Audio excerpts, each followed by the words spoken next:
Hello ladies and gentlemen, in this video we are going to see about measures that was taken by the election commission for fair elections, and then issues associated or issues pointed out by the experts and activists, then suggestion by the experts and the activists.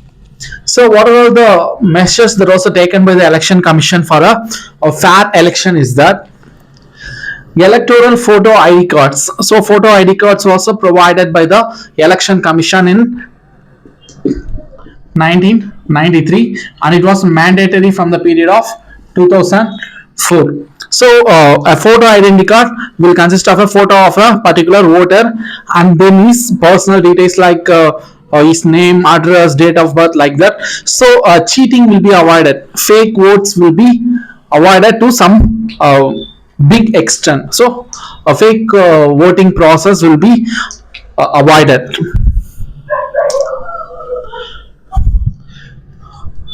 Assets and the criminal cases declaration.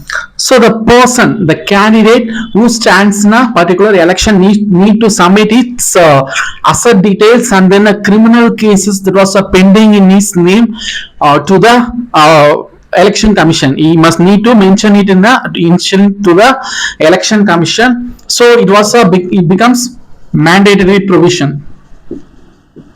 So the person who stands in the election must need to mandatorily submit its asset details and the criminal cases against him. Next one is broadcasting on a state-owned electronic media. So the candidates for an election will be given a particular time on a state-owned electronic media for broadcasting its ideas for propaganda purposes. You will be given a time. So what is the reason for that is that equal opportunity will be provided. Okay, a particular time will be provided to candidates on a state-owned electronic media, so they can reach out to the public through a media. So equal opportunity, for the purpose of equal opportunity, such a measure was taken by the election commission. Next, issues pointed out by the experts and political activists. Some issues was pointed out by the experts and the political activists. What is that? A post-retirement appointment. So the election commissioners was not barred from a further post under a central or a state government. The election commissioners will be appointed after his retirement under a central or a state government. He can be appointed by the government. So what happens is that it may lead to some kind of inconvenience. Okay, what happens is that it will create some biased mentality. It may create some biased mentality. So the election commissioners was not barred from a post-retirement appointments. Was a major issue that was pointed out by the experts and the activists. No prescribed qualification. So there is no prescribed qualification for the election commissioners. So that was also a major issue that was pointed out by the experts and activists. Then the security of a so a security of a tenure was provided only for a chief election commissioner. The other election commissioners other election commissioners was not provided with the security of a tenure. So it also issue. It may lead some insecurity.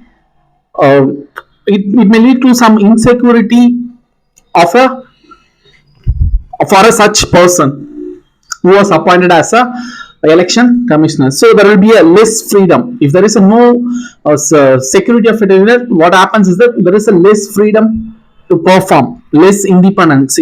So this is one of the major important issue that was pointed out by the experts and the activists. Next one is the lack of a financial autonomy. So the budget for the election commissioner was not charged on a consolidated fund of India. It was the election commission depends upon the government for a fund allocation. So it was such a kind of lack of financial autonomy to perform independently. So these are all the issues that was pointed out by the political experts and the activists. A suggestion was also provided by the different political and the activists regarding the election commission. What is the constitutional protection for an election commissioner? So there is a constitutional protection for a chief election commissioner. So a president cannot be able to remove the chief election commissioner at his will. Why? Because he is having a security of a tenure. He must need to be removed like that of a Supreme Court judge. So, but only the chief election commissioner is having that protection. Other election commissioners does not having a security of a tenure and a protection. So what political experts and activists say is that a constitutional protection must also need to give it to the other election commissioners also.